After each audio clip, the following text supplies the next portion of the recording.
ஒருத்தர் அவசரமாக போய்கிட்டு இருந்தார். எங்கே போய்கிட்டு இருக்கீங்க அப்படின்னு கேட்டார் ஒரு பெரியவர். கடைக்கு போகிறேன் சார், சாமான் வாங்கிறதுக்கு அப்படின்னார். அங்கே போகிறதுக்கு முன்னாடி தெரிஞ்சிக்க வேண்டியதெல்லாம் தெரிஞ்சுக்கிட்டீங்களா அப்படின்னு கேட்டார் பெரியவர். கடைக்கு போய் காசை கொடுத்து ஒரு பொருளை வாங்கிட்டு வரப்போகிறோம், இதில் தெரிஞ்சிக்க வேண்டியது என்ன இருக்குது அப்படின்னார் அலட்சியமாக. இப்போ அந்த பெரியவர் பேச ஆரம்பித்தார். இந்த உலகத்தில் எந்த ஒரு செயலில் இறங்குறப்போவும் நாம் நல்லா ஆலோசனை பண்ண வேண்டிய விஷயம் 5 அப்படின்னார். உதாரணமாக, ஒருத்தன் கடைக்கு போய் ஏதோ ஒரு பொருளை வாங்கிட்டு வர போகிறான்னு வச்சுக்கோங்களேன். அப்போ கூட அவன் 5 விஷயங்களை பற்றி தெரிஞ்சுக்க வேண்டியிருக்குது அப்படிங்கிறார் அவர். முதல்ல அந்த பொருள் எப்படிப்பட்டது அப்படிங்கிறத தெரிஞ்சுக்கணும். ரெண்டாவதாக தன்னை பற்றியும் தெரிஞ்சுக்கணும். அப்போ தானே அந்த பொருள் தனக்கு தேவையா இல்லையா அப்படிங்கிறத புரிஞ்சுக்க முடியும். மூணாவதாக தெரிஞ்சுக்க வேண்டியது ஒன்று இருக்குது. அது என்னன்னா, அந்த பொருளை அடையறதுக்கு வழி என்ன அப்படிங்கிறது தெரிஞ்சுக்கணும். அதாவது எவ்வளவு பணம் கொடுத்தா அது கிடைக்கும், இது மாதிரியான விஷயங்கள்.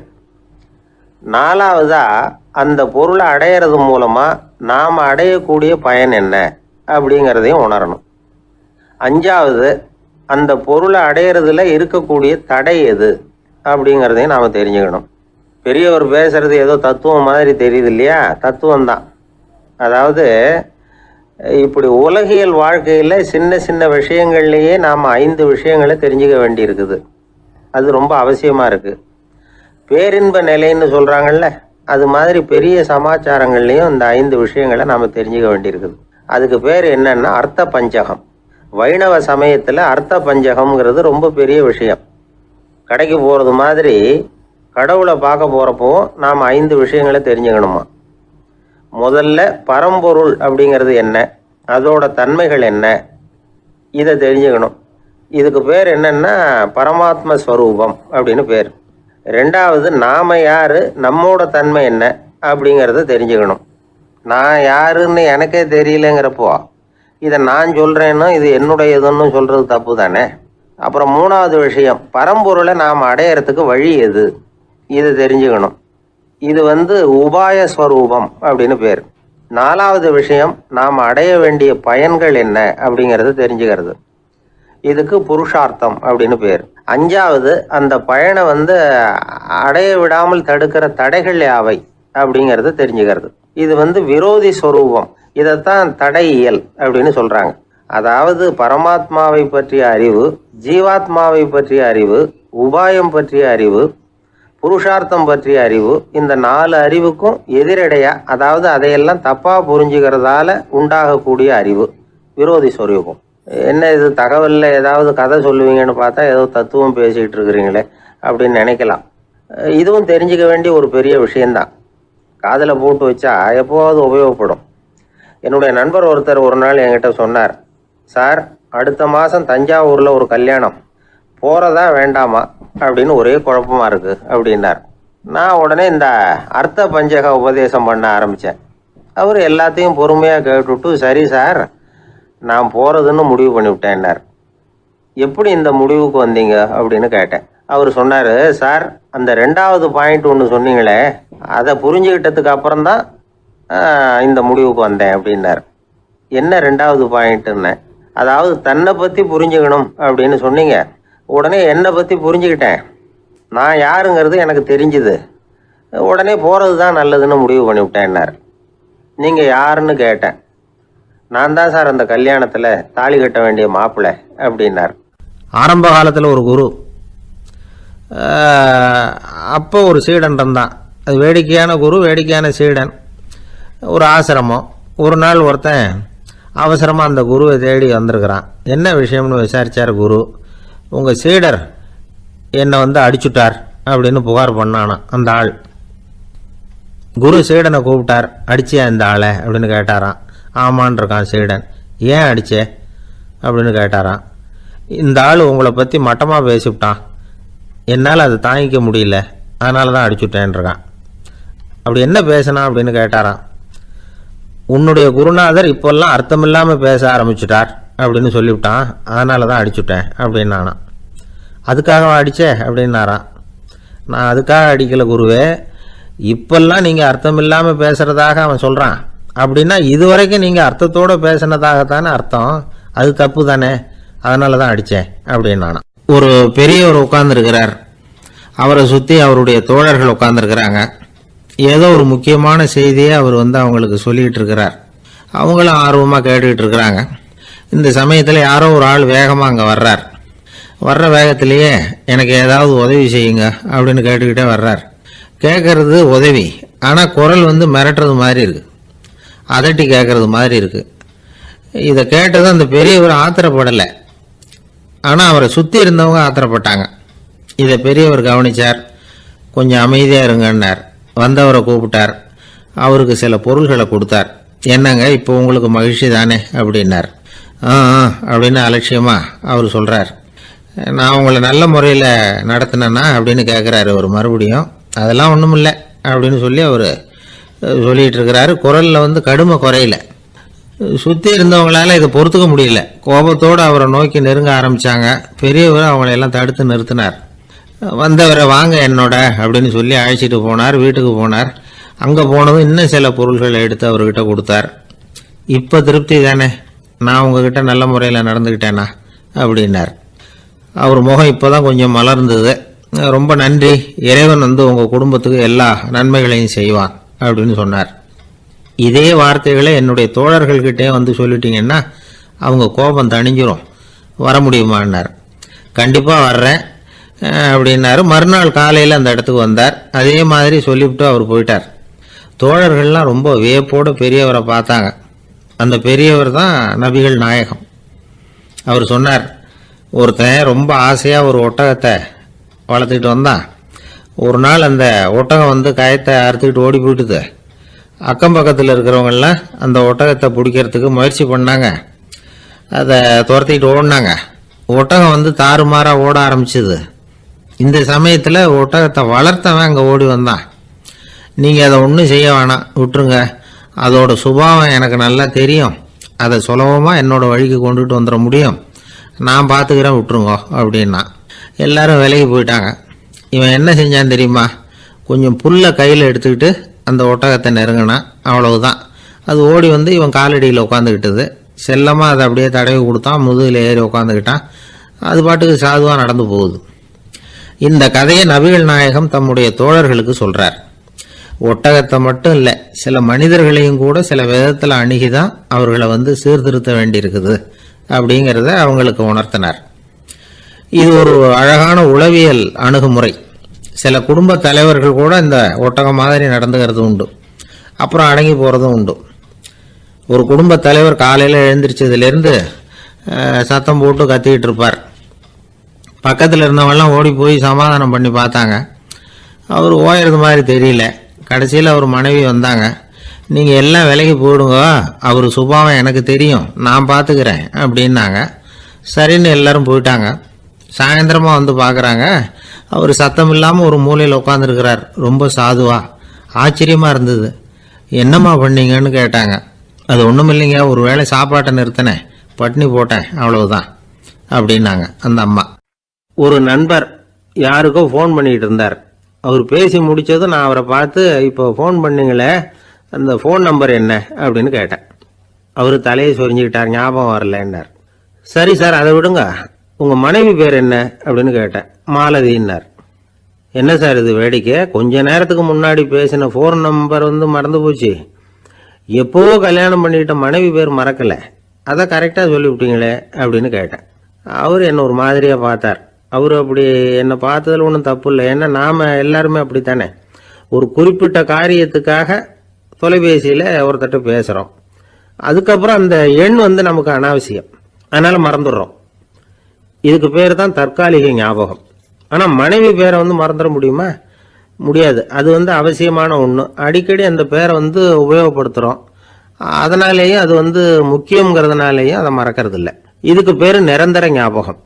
சரி, இந்த தற்காலிக ஞாபகம், நிரந்தர ஞாபகம், இது ரெண்டு ஞாபக அளவுகளையும் கட்டுப்படுத்துறது எது அப்படின்னா மூளைக்குள்ள நடக்கிற மின்சார நடவடிக்கைகள் தான்.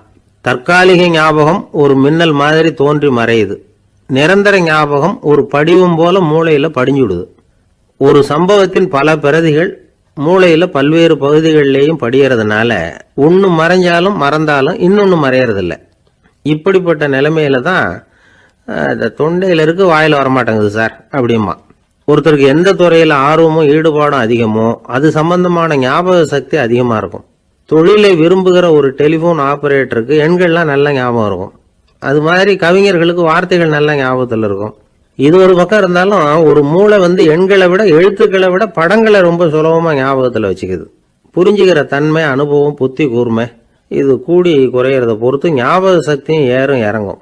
இப்போ உதாரணத்துக்கு ஒரு பையனுக்கு படித்தது எதுவும் ஞாபகத்தில் இல்லைன்னா அவன் அதை சரியாக புரிஞ்சுக்கலன்னு அர்த்தம். இந்த மறதிங்கிறது எந்த சமயத்தில் ஒரு பிரச்சனை ஆகுது தெரியுமா?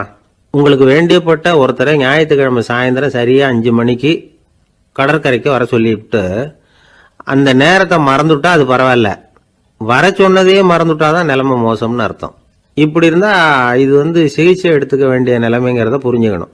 ஆமாம், இதுக்கும் மருந்து இருக்குது. ஆனால் மூளை குறிப்பிட்ட அளவுக்கும் கீழே இயங்குறப்போவோ இன்னொன்று சொல்லுவாங்க, இந்த நியூரோ டிரான்ஸ்மிட்டர் அப்படின்னு சொல்லுவாங்க. அப்படிங்கிற மூளை ரசாயனம் ரொம்பவும் குறைஞ்சி போகிறப்போ மட்டும்தான் உபயோகப்படும். டாக்டர் என்ன சொல்கிறாங்க தெரியுமா? மூளையை பொறுத்த வரைக்கும் அதில் ஞாபக சக்தி அதிகமாக உள்ள மூளை, மறதி உள்ள மூளை அப்படின்னு ஒன்றும் கிடையாது அப்படிங்கிறாங்க. நினைவு வச்சுக்கிறதுக்கு பயிற்சி அளிக்கப்பட்ட மூளை, பயிற்சியற்ற மூளை அப்படின்னு வேணும்னா சொல்லலாம் அப்படின்னு சொல்கிறாங்க. அதனால நம்ம ஞாபக சக்திங்கிறது நம்ம கிட்ட இருக்கிற பயிற்சி, முயற்சி இதை பொறுத்து தான் அமையும். ஒருத்தர் ஒரு பென்சிலை எங்கேயோ வச்சுக்கிட்டு தேடிக்கிட்டு இருந்தார். அப்புறம் என்னமோ தீவிரமா யோசனை பண்ணி அதை ஞாபகப்படுத்தி பார்த்துக்கிட்டு இருந்தாராம். எதிரில் உட்காந்துருந்தவர் சொன்னார், பென்சிலை தானே தேடிக்கிட்டு இருக்கீங்க, அது உங்க வலது காதில் இருக்குது சார் அப்படின்னாராம் அவரு. இதுக்கு அவரு சொல்லியிருக்காரு, பென்சிலை வலது காதில் தான் வச்சிருக்கேங்கிறது எனக்கு நல்லா ஞாபகம் இருக்கு, ஆனா எது வலது காதுங்கிறது தான் மறந்து போச்சு அப்படின்னாராம். அவர் அதை தான் யோசிச்சுட்டு இருந்திருக்கிறார். ஆஃபீஸில் வேலை பார்க்குற ஒருத்தர் வந்தார். பேசாமல் ஒரு 10 நாள் லீவ் போட்டுடலாமா பார்க்குறேன் அப்படின்னார். ஏன்னு கேட்டோம். என்னுடைய மேலதிகாரி ஒரு முசுடு சார், அவர்கிட்ட வேலை பார்க்குறது ரொம்ப கஷ்டமாக இருக்குது அப்படின்னார். ஆஃபீஸில் வேலை பார்க்குறவங்கெல்லாம் ஒரு விஷயத்தை நல்லா ஞாபகத்தில் வச்சுக்கணும். மேலதிகாரிங்கிறவர் ஒரு பெரிய மகான் இல்லை, அவரும் ஒரு மானிட பிறவி தான். சராசரி மனுஷனுக்குள்ள பலம், பலவீனம் ரெண்டும் அவருக்கும் உண்டு. அதனால் அவரை கொஞ்சம் அனுசரித்து போகிறதுக்கு பழகிறது தான் நல்லது. மேலதிகாரிகளில் பல வகை உண்டு. அதில் முக்கியமாக 3 வகை. அதில் ஒரு வகை எப்படி தெரியுமா? உங்களை ஒரு வேலை செய்கிற மெஷினாக மட்டுமே நினைக்கக்கூடிய வகை. இவங்கள்லாம் எப்படின்னா, எங்கேயாவது வெளியூர் போயிருந்தா கூட அங்கேருந்து ஃபோன் பண்ணுவாங்க, அந்த வேலை என்னாச்சு, இந்த வேலை என்னாச்சு அப்படின்னு. இவங்களுக்கெல்லாம் உங்கள் நலனை பற்றியோ உங்கள் குடும்பத்தை பற்றியோ அக்கறை இருக்காது. நீங்கள் சொல்கிற யோசனை எதுவும் இவங்ககிட்ட எடுபடாது. கொடுத்த வேலையை பாரு, நீ எனக்கு புத்தி சொல்ல வேணாம் அப்படிம்பாங்க. இவங்களை அனுசரித்து போகிறதுக்கு ஒரே வழி, இவங்க எதை சொன்னாலும் சரின்னு சொல்லிவிட்டு வேலையை கவனிக்க வேண்டியது தான். இவங்ககிட்ட வேற எந்த கேள்வியும் கேட்டுக்கிட்டு இருக்கக்கூடாது. ஆமாம் சாமி போடுறது கௌரவ குறைச்சல் இல்லை, அது ஒரு அலுவலக சௌகரியம், அவ்வளவுதான். இன்னொரு வகையான மேலதிகாரிகள் எப்படி தெரியுமா? இவங்கெல்லாம் ஆஃபீஸ் வேலையை பற்றி அதிகமாக கவலைப்பட்டுக்கிட்டு இருக்க மாட்டாங்க. தங்களுடைய சொந்த இமேஜ் பாதிக்கப்படக்கூடாதுங்கிறதுலையே கவனமாக இருப்பாங்க. இவங்கெல்லாம் அடிக்கடி உங்கள் நலனை விசாரிப்பாங்க. அதே மாதிரி நீங்களும் அவரை விசாரிக்கணும்னு எதிர்பார்ப்பாங்க. இந்த ரக அதிகாரிகளுக்கெல்லாம் புது வருட வாழ்த்து அனுப்பலாம், பிறந்தநாள் வாழ்த்து அனுப்பலாம். அவருக்கு எங்கேயாவது ஒரு பாராட்டு விழா நடந்தால் முதல் வரிசையில் போய் உட்காந்து உங்கள் முகத்தை காட்டலாம். ஆஃபீஸ் வேலையை மட்டுமே பார்க்குற பணியாளர்கள் இது மாதிரி அதிகாரிகள்கிட்ட நல்ல பேர் வாங்க முடியாது. இன்னொரு வகையான மேலதிகாரிகள் உண்டு. அவங்க எப்படின்னா, ஆஃபீஸ் வேலையை பற்றியும் கவலைப்பட மாட்டாங்க, தனக்கு கீழே வேலை பார்க்குறவங்கள பற்றியும் கவலைப்பட மாட்டாங்க. எக்காரணம் கொண்டும் தன்னுடைய பொசிஷனுக்கு ஆபத்து வந்துடக்கூடாதுன்னே நினைக்கக்கூடியவங்க இவங்க. இவங்களால் கடுமையான வேலை செய்யவும் முடியாது, தீர்மானிக்கவும் முடியாது. எந்த முடிவையும் எடுக்காமல் அப்படியே தள்ளி போட்டுக்கிட்டே போடுவாங்க எல்லாத்தையும். இதனால் என்ன ஆகும்னா, இவருக்கு கீழே வேலை பார்க்குற உங்களுக்கு பொறுப்பு அதிகமாகிடும். இவங்ககிட்ட போய் பிரச்சனையை மட்டும் சொல்லி பிரயோஜனம் இல்லை, அதுக்கான முடிவுகளை நீங்களே சொல்லணும். அப்போ தான் இது மாதிரி அதிகாரிகள்கிட்ட நல்ல பேர் வாங்கலாம். அட்லீஸ்ட் கெட்ட பேர் வாங்காமலாவது காலம் தள்ளலாம். ஆஃபீஸில் வேலை பார்க்குறவங்க முக்கியமாக சில விஷயங்களை ஞாபகத்தில் வச்சுக்கணும். ஆஃபீஸில் நடக்கிற நல்லது கெட்டது எதுவாக இருந்தாலும் உடனடியாக மேலதிகாரிகிட்ட தெரிவிக்கிறது நல்லது. 3வது மனிதர் மூலமாக அதை அவர் தெரிஞ்சுக்கிறது அவ்வளவு நல்லதில்லை.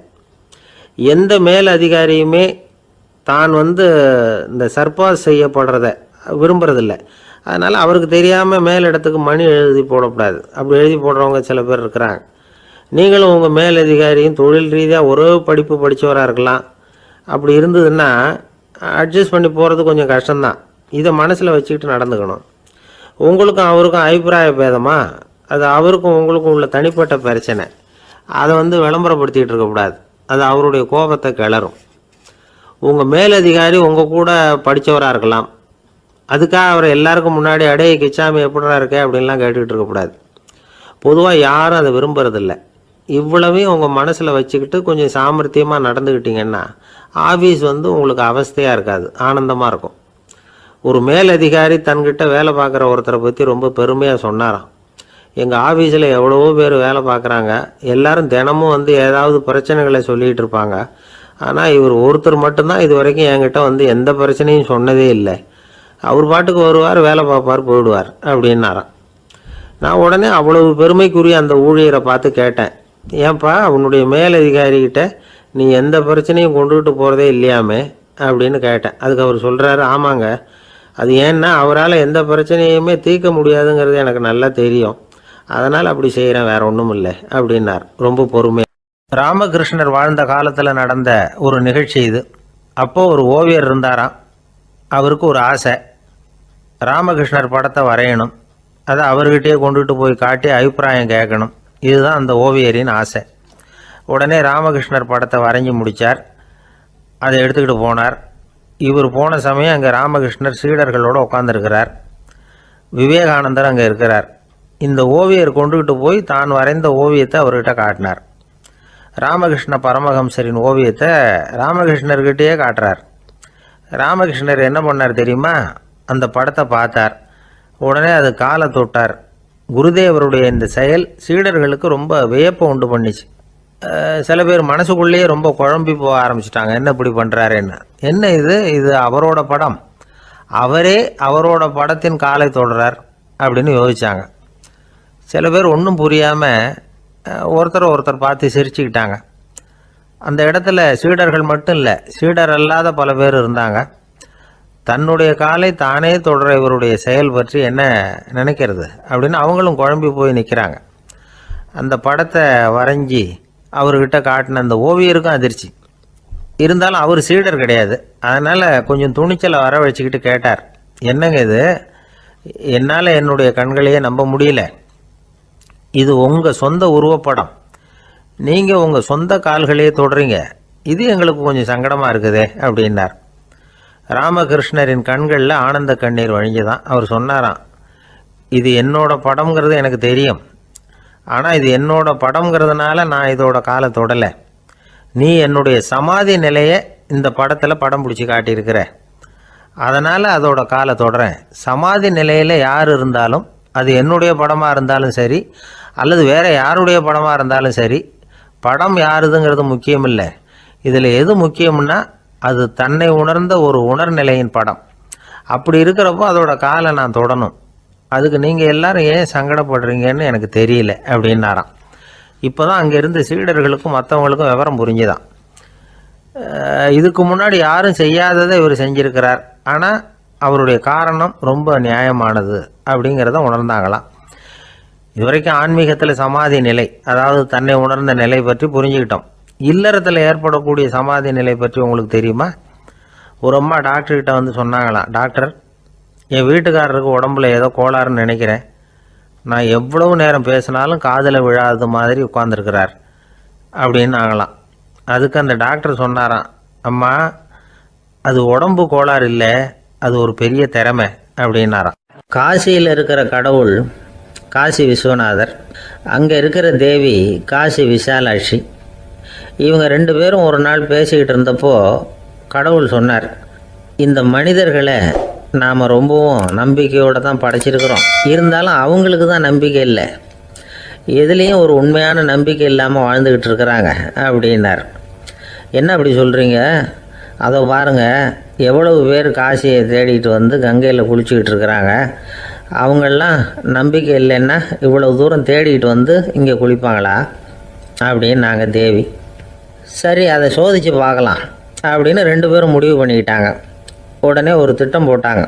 அது எப்படின்னா, நாம் ரெண்டு பேருமே பக்தர்கள் மாதிரி உருவத்தை மாற்றிக்கிட்டு கங்கை கரைக்கு போக வேண்டியது. நான் கங்கையில் இறங்கி குளிக்கிறேன், கொஞ்ச நேரத்தில் சுழலில் மாட்டிக்கிட்டது மாதிரி நடிக்கிறேன், நீ உடனே கரையிலிருந்து சத்தம் போடும், என்னோடய வீட்டுக்காரரை யாராவது காப்பாற்றுங்களேன் காப்பாற்றுங்களேன்னு சத்தம் போடும். அதோடு இன்னொன்று சொல்லு, யாராவது ஒரு புண்ணிய ஆத்மா அவர்கிட்ட போய் அவருடைய முடியை பிடிச்சி இழுக்கணும். அப்படி ஒரு சாபம் இருக்குது எங்களுக்கு. புண்ணிய ஆத்மா, அதாவது எந்த பாவமும் செய்யாத இல்லாத ஒருத்தர் தான் அவரை காப்பாற்ற முடியும். அப்படிப்பட்டவங்க யாராவது வெள்ளத்தில் குதித்து என்னுடைய கணவரை காப்பாற்றுங்கோ அப்படின்னு நீ சத்தம் போடு, கூச்சல் போடு, என்ன நடக்குதுன்னு பார்க்கலாம் அப்படின்னார் கடவுள். சரின்னு சொல்லி 2 பேருமா சாதாரண பக்தர்கள் மாதிரி கங்கை கரைக்கு வந்து சேர்ந்தாங்க. அவர் இறங்கி குளித்தார். திட்டம் போட்டது மாதிரியே சுழலில் மாட்டிக்கிட்டது மாதிரி கத்துனார்.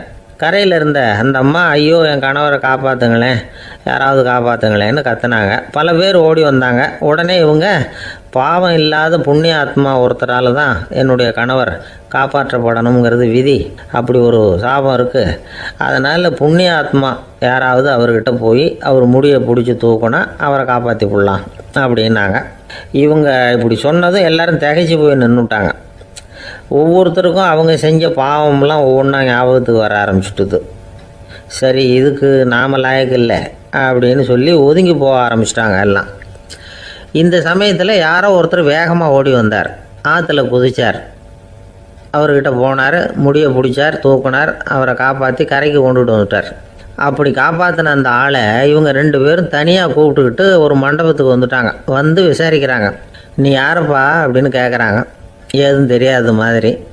நான் இந்த ஊர் அன்ன சத்திரத்தில் வேலை செய்கிற ஒரு சமையல்காரன் அப்படிங்கிறார். நீ வந்து கங்கையில் குளிக்கிறது உண்டான்னு கேட்டிருக்காங்க. நான் இந்த ஊர்லேயே தான் இருக்கிறேன், இருந்தாலும் தினமும் கங்கையில் குளிக்கிறது இல்லை, எப்போது ஒரு நாள் அங்கே குளிப்பேன் அப்படின்னார். கங்கையில் மூழ்கி எழுந்திரிச்சா பாவம்லாம் தொலையும்னு சொல்கிறாங்க. அப்படி இருக்கிறப்போ அங்கே இன்றைக்கி கங்கையில் குளிச்சுக்கிட்டு இருக்கிறவங்கெல்லாம் தங்களை வந்து புண்ணிய ஆத்மாவாக நினைக்கல. கங்கையில் குளிக்காத நீ உன்னை வந்து புண்ணிய ஆத்மாவாக நினச்சி என்னை காப்பாற்ற வந்திருக்கிற, அது எப்படி அப்படின்னு கேட்டார்.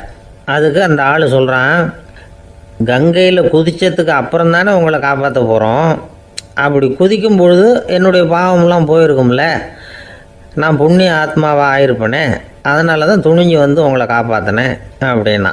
கடவுளும் தேவியும் அவனுக்கு வந்து காட்சி கொடுத்தாங்களாம். இப்படி ஒரு கதை உண்டு. அதாவது கங்கையில் குளிச்சுக்கிட்டு இருக்கிறவங்களுக்கே தங்களுடைய பாவம் போகுங்கிற நம்பிக்கை பரிபூர்ணமாக இல்லை. குளிக்காத ஒருத்தனுக்கு அந்த நம்பிக்கை இருந்தது. அதனால் அவனால் கடவுளை பார்க்க முடிஞ்சது. கடவுளை வந்து நாமளும் பார்க்க முடியுமா முடியாதா அப்படிங்கிற குழப்பம்லாம் நமக்கு வேண்டியதில்லை. நம்பிக்கையோடு வாழணுங்கிற உண்மையை மட்டும் இந்த கதையிலேருந்து புரிஞ்சுக்கிட்டால் போதும். ஏன்னா இந்த கதையை கேட்டுட்டு ஒரு நண்பன் குதர்க்கமாக ஒரு கேள்வி கேட்டான். ஏன் சார், கங்கையில் குளித்தா பாவம் போயிடும்னு சொல்கிறீங்களே, நான் எனக்கு வேண்டாத ஒருத்தனை அழைச்சிட்டு போய் கங்கையிலேயே தள்ளி விட்டுட்டு அதுக்கப்புறம் அங்கேயே முழுக்க போட்டுட்டு நான் செஞ்ச பாவத்தை வந்து அதுலேயே கழுவி விட்டுட்டு மறுபடியும் உங்ககிட்ட வந்துடுறேன்னு வச்சுக்கோங்க, நீங்கள் என்னை வந்து புண்ணிய ஆத்மான்னு ஏற்றுக்குவீங்களா அப்படிங்கிறான். ஆள் கொஞ்சம் அசந்தான் நம்மளே அங்கே அழைச்சிட்டு போனாலும் போயிடுவான். ஒரு நண்பர் சினிமா படம் தயாரிக்கிறவர், அவர்கிட்ட ஒரு நாள் பேசிக்கிட்டு இருந்தேன். அது எப்படி சார், நீங்கள் எடுக்கிற எந்த படமும் கையை கடிக்காத அளவுக்கு எடுத்துடுறீங்களே, அது எப்படின்னு கேட்டேன்.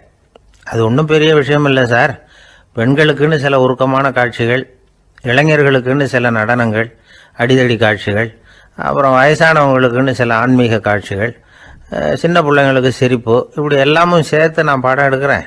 மசாலா படம்னு பேர். இது ரொம்ப பெருசாக இல்லைன்னாலும் ஓரளவுக்கு சுமாராக ஓடிடும், கையை கடிக்காது அப்படின்னார். இது ஒரு உத்தி. சில பத்திரிகை ஆசிரியர்களும் இந்த உத்தியை கையாளுறது உண்டு. இந்த உத்திக்கு பார்னம் உத்தி அப்படின்னு பேர், பார்னம் எஃபெக்ட் அப்படின்னு சொல்லுவாங்க. அதாவது ஃபீனியஸ் டி பார்னம் அப்படின்னு ஒருத்தர் அமெரிக்காவில் இருந்தாராம். அதாவது 19ஆம் நூற்றாண்டில் அமெரிக்காவில் கொடிகட்டி பறந்த ஒரு சர்க்கஸ் நிறுவனத்தின் அதிபர் அவர். இந்த உலகத்தில் ஒவ்வொரு நிமிஷமும் ஒரு ஏமாளி பறந்துக்கிட்டே இருக்கிறான் அப்படிங்கிறது அவருடைய சித்தாந்தம். ஒவ்வொருத்தரையும் திருப்திப்படுத்துகிற அளவுக்கு அம்சங்களை கொஞ்சம் கொஞ்சமாக கலந்து கேளிக்கை நிகழ்ச்சிகளை நடத்தினது தான் அவருடைய மகத்தான வெற்றிக்கு காரணம். அதனால் அந்த உத்தியை யார் கடைப்பிடிச்சாலும் சரி, அதுக்கு பார்னம் உத்தி அப்படின்னு பேர் வந்துட்டுது. ஜோசியம் சொல்கிறவங்களுக்கும் இந்த உத்தி தான் கை கொடுக்குது. ஒரு விஷயத்தை ஒருத்தருடைய கோள் நிலைகள் அல்லது கையெழுத்து நிரூபிக்கிறதாக அவர்கிட்ட சொன்னால் அதை அவர் நம்பிவிடுவார். ஆனால் அந்த விஷயம் நல்லதாக இருக்கணும், நேர்மையானதாக இருக்கணும், அதாவது பாசிட்டிவாக இருக்கணும். 8ஆம் இடத்துல குரு, 9ஆம் இடத்துல சனி, நீங்கள் ஒரு பெரிய மேதை தான் அப்படின்னு சொல்லுவாங்க. கேட்குறவங்களுக்கு அதை மறுக்கிறதுக்கு மனசு வராது. அப்படி சொல்லும் பொழுது கூடவே என்ன கொஞ்சம் முன்கோபம் அதிகமாக இருக்கும், இருந்தாலும் அது உடனே மறைஞ்சிரும் அப்படின்னு சில அற்ப விஷயங்களையும் சொன்னாலும் அதையும் சரிதான்னு சொல்லி ஒத்துக்குவாங்க. ஆளுமையை எடை போடுகிற ஒரு நிறுவப்பட்ட உத்தியின் மூலமாக தன்னுடைய குணாதிசயங்கள் கண்டுபிடிக்கப்பட்டதாக அவர் நம்புறது தான் இதுக்கு காரணம். இந்த மாதம் பணத்தட்டுப்பாடு கொஞ்சம் இருக்கும், உடம்புல ஏதாவது கொஞ்சம் அசௌகரியம் இருக்கும், வீட்டுக்குள்ளே லேசாக மனஸ்தாபம் வரலாம், இது மாதிரி பொதுப்படையாக சிலதை சொன்னாலே போதும், மக்களை நம்ப வச்சுடலாம். இதெல்லாம் நமக்கு மட்டும்தான் ஏற்படுது அப்படின்னு சொல்லி அவங்க நினைக்கிறது தான் காரணம். இதுதான் பாரணம் உத்திங்கிறது. மனிதர்கள் பாராட்டுக்களை விரும்புகிறதும் விமர்சனங்களை வெறுக்கிறதும் பாரணம் உத்தியின் அடுத்த கூறு. அதனால் ஒருத்தருக்கு ஜோசியம் சொன்னாலும் சரி, அவருடைய ஆளுமையை மதிப்பிடுறதாக இருந்தாலும் சரி, அவரை புகழற மாதிரி இருந்தாலும் சரி, அப்படி இருந்தால் தான் அது சரியாக இருக்கும். சாதகமான விஷயங்களை அதிகமாகவும் பாதகமான விஷயங்களை நாசூக்காகவும் சொன்னால் மக்கள் அதை நம்பிடுவாங்க. ஒருத்தரை கருமின்னு சொன்னால் ஏற்றுக்க மாட்டார். அதையே கொஞ்சம் மாற்றி நீங்கள் கொஞ்சம் சிக்கனமான ஆசாமி அப்படின்னு சொன்னால் நீங்கள் சொல்கிறது சரிதான் சார் அப்படிம்பார். நீங்கள் பெரிய செலவாளி தான், இருந்தாலும் நல்ல விஷயங்களுக்கு தான் செலவழிப்பீங்க அப்படின்னு சொல்லணும். இப்படி இந்த பாரணம் உத்தியை கடைபிடிச்சி இன்றைக்கி வெற்றிகரமாக காலம் தள்ளுறவங்க நிறைய பேர் இருக்கிறாங்க. இந்த உலகத்தில் ஒவ்வொரு நிமிஷமும் ஒரு ஏமாளி பறந்துக்கிட்டே இருக்கிறான் அப்படிங்கிறது தான் ஃபீனியஸ் பார்னம் அவர்களுடைய நம்பிக்கை. அதை விட அடுத்தவங்களை ஏமாளியாக நினைக்கிற மனுஷர்கள் தான் இன்றைக்கி உலகத்தில் ரொம்ப அதிகம். ஒருத்தர் தன்னுடைய மேல் அதிகாரிகிட்ட போய், ஐயா ஒரு நாள் லீவு வேணும், என் தங்கச்சிக்கு கல்யாணம் அப்படின்னார்.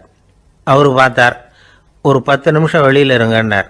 10 நிமிஷம் கழித்து கூப்பிட்டார், இதை பாருங்கள், நீங்கள் சொல்கிறது பொய், இப்போ உங்கள் தங்கச்சிக்கு ஃபோன் பண்ணேன், அவங்க தனக்கு 2 வருஷத்துக்கு முன்னாடியே கல்யாணம் ஆகிட்டதாக சொல்கிறாங்க அப்படின்னார்.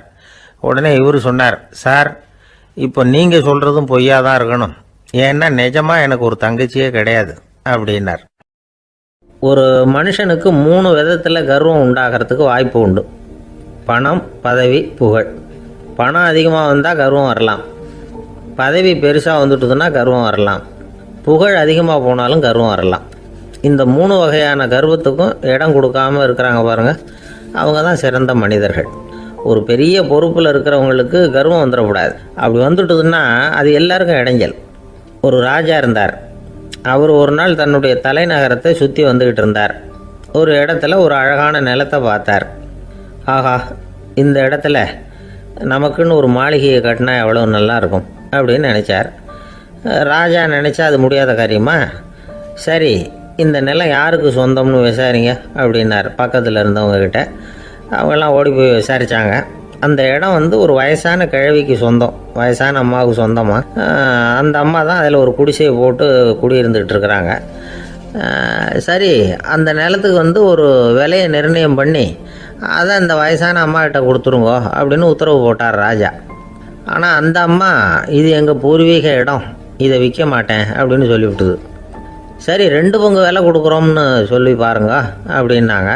அப்படியே சொன்னாங்க அரண்மனை ஆட்கள். அதுக்கும் சம்மதிக்கலை அந்த அம்மா. இதை கேள்விப்பட்டதும் ராஜாவுக்கு கோபம் வந்துட்டுது. தன்னுடைய ஆளுங்களை கூப்பிட்டார். போய் அந்த குடிசையை பிரித்து எறிங்க, காசெல்லாம் ஒன்றும் கொடுக்காதீங்க அப்படின்னு கத்தினார். அவ்வளோதான். அடுத்த நிமிஷம் அரண்மனை ஆசாமிகள் போனாங்க, குடிசையை பிரித்து எரிஞ்சாங்க.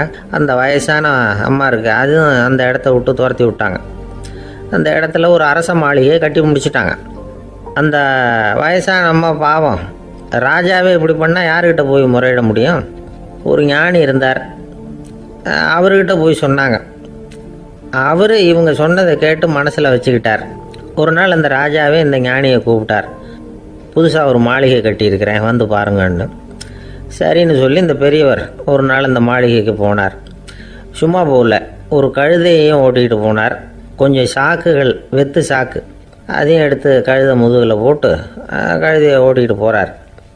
ராஜா பார்த்தார், அவருக்கு இது ஆச்சரியமாக இருந்தது. என்ன இது மாளிகைக்கு வந்துட்டு போங்கன்னு கூப்பிட்டா கழுதை சாக்கு இதெல்லாம் கொண்டு வராரு, ஒன்றும் புரியலையேன்னு நினச்சார். எதுக்காக இதெல்லாம்னு கேட்டார். அரசருடைய தோட்டத்திலேருந்து கொஞ்சம் மண் எடுத்துகிட்டு போகிறதுக்கு ஆசைப்பட்றேன், அதுக்கு நீங்கள் அனுமதி கொடுக்கணும் அப்படின்னாரு இவர். இது என்ன வேடிக்கையான கோரிக்கையாக இருக்குது அப்படின்னு நினச்சார் ராஜா. இருந்தாலும் மண் தானே கேட்குறாரு, எடுத்துகிட்டு போகட்டுமே அப்படின்னு நினச்சார். சரின்னு அனுமதி கொடுத்தார். அந்த பெரியவர் தோட்டத்துக்கு போனார், மண்ணை வெட்டினார், சாக்கில் போட்டு நிரப்புனார். ராஜாவை கொஞ்சம் கிட்ட வாங்கன்னு கூப்பிட்டார். இந்த மண் மூட்டையை தூக்கி கழுதையோட முதுகில் வைக்கணும், கொஞ்சம் உதவி பண்ணுங்கன்னார். ஓ பண்ணுறேனே அப்படின்னு சொல்லி ராஜா கிட்ட போனார். மூட்டையை தூக்கி பார்க்குறாரு, முடியல, திணறி போயிட்டார். இப்போ அந்த ஞானி பேசினாராம். அரசே, இந்த ஒரு சாக்கு மண்ணையே உங்களால் தூக்க முடியல, அந்த கிழவிகிட்ட இருந்து அந்த அக்கிரமமாக அபகரித்த இந்த தோட்டம் பூராவையும் சுமக்கணும்னு ஆசைப்படுறீங்களே, அது உங்களால் முடியுமா அப்படின்னு கேட்டாராம். ராஜா யோசனை பண்ண ஆரம்பித்தார். தன்னுடைய செயலுக்காக வருத்தப்பட்டாராம். அந்த வயசான அம்மாவை உடனடியாக வரவழைச்சார். தாயே, தப்பு பண்ணிட்டேன், என்னை மன்னிச்சுக்குங்க, இன்னையிலேருந்து இந்த மாளிகையும் தோட்டமும் உங்களுக்கு தான் சொந்தம் அப்படின்னு சொல்லிவிட்டாராம். போகிறப்ப இந்த உலகத்திலேருந்து எண்ணத்தை எடுத்துகிட்டு போக போகிறோம், அதனால் ரொம்பவும் அலட்டிக்க வேண்டியதில்லை, கர்வப்பட வேண்டியதில்லை அப்படிங்கிறது ஒரு பெரிய உபதேசம். ஒரு பெரிய மனுஷன் சாக கிடந்தார், ரொம்பவும் அழுதார். ஏன் அழறீங்க அப்படின்னு கேட்டாங்க சுற்றி இருந்தவங்க. நான் சாகிறதுக்காக கவலைப்படலை, நான் நம்ம ஜனங்களுக்காக எவ்வளவோ காரியம்லாம் செஞ்சுக்கிட்டு வந்தேன். நான் செஞ்சுக்கிட்டு வந்த சேவையை இனிமேல் யார் செய்ய போகிறாங்க, அது யாரால முடியும், அதை நினச்சி தான் அழறேன் அப்படின்னாராம். ஒருத்தர் முன்னாடி வந்தார். அதுக்காக நீங்கள் கவலைப்படாதீங்க, உங்கள் சேவையை தொடர்ந்து செய்கிறதுக்கு என்ன மாதிரி இளைஞர் பட்டாலும் தயாராக இருக்குது, இருந்தாலும் எங்கள் கவலை என்னென்னா அப்படின்னு இழுத்தார். என்ன சொல்லுங்கன்னு கேட்டார் அவர். நீங்கள் இது வரைக்கும் என்ன சேவை செஞ்சுக்கிட்டு வந்தீங்க, அதுதான் எங்களுக்கு இன்னமும் புரியாத புதிராக இருக்குது அப்படின்னாராம் அவர்.